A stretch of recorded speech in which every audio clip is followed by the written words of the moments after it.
Muito bem-vindo ao Cantinho Teológico. Meu nome é Gustavo Luiz. Estamos na série Apontamentos e eu quero chamar a atenção porque algumas vezes nós partimos para o texto bíblico e não fazemos um recorte adequado.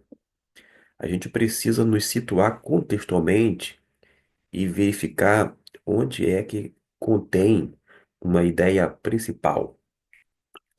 Claro que isso é assunto para um outro vídeo mais prolongado, mas quando a gente vai para o versículo 25, já começa dizendo: Por isso vos digo, não estejais ansiosos quanto à vossa vida, pelo que haveis de comer, ou pelo que haveis de beber, nem quanto ao vosso corpo, pelo que haveis de vestir. Não é a vida mais do que o alimento, e o corpo mais do que o vestuário? Olhai para as aves do céu, que não semeiam nem ceifam, nem ajuntam em celeiros, e vosso Pai Celestial as alimentas. Não valeis vós muito mais do que elas? Ora, qual de vós, por mais ansioso que esteja, pode acrescentar um côvado à sua estatura?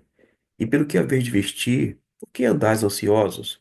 Olhai para os lírios do campo, como crescem, não trabalham nem fiam. Contudo, vos digo que nem mesmo Salomão, em toda a sua glória, se vestiu como um deles.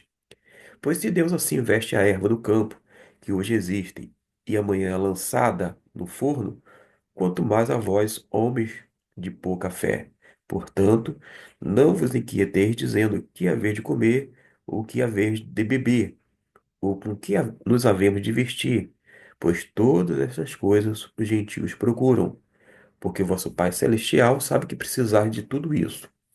Mas buscai primeiro o seu reino e a sua justiça, e todas estas coisas vos serão acrescentadas. E no final, não vos inquieteis, pois pelo dia de amanhã, porque o dia de amanhã cuidará de si mesmo. Basta cada dia o seu mal. Vamos por parte.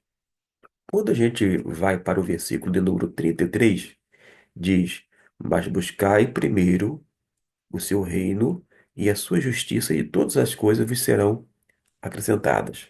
Digo, e todas estas coisas vos serão acrescentadas.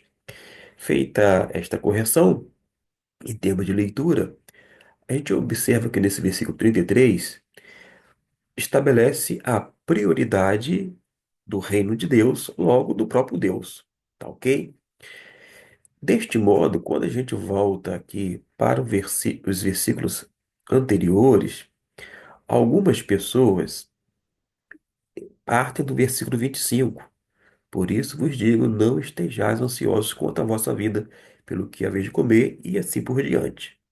Acontece que, independente da forma como está dividida um chamado subtítulo da sua versão, da sua Bíblia, você precisa entender que, na verdade, começa esse recorte a partir do versículo 34.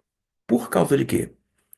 Observe que o versículo 34 diz assim, ó, ninguém pode servir a dois senhores, porque ou há de odiar a um e amar o outro, ou há de dedicar-se a um e desprezar o outro.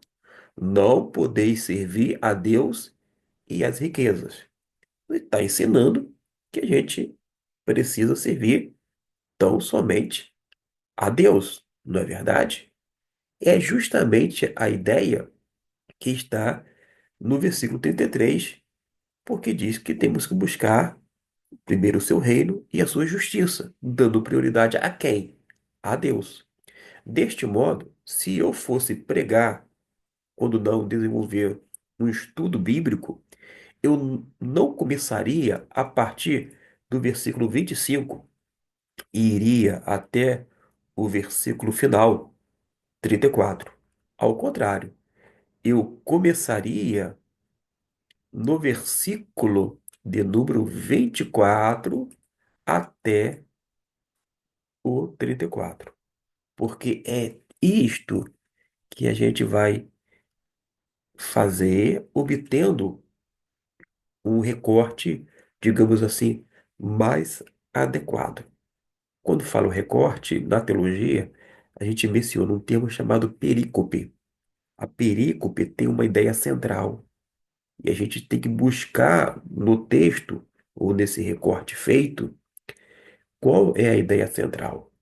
E, particularmente, eu, Gustavo Luiz, entendo que o versículo 24 até o 34 faz parte de uma perícope, isto é, de um recorte, logo tem aqui uma ideia central.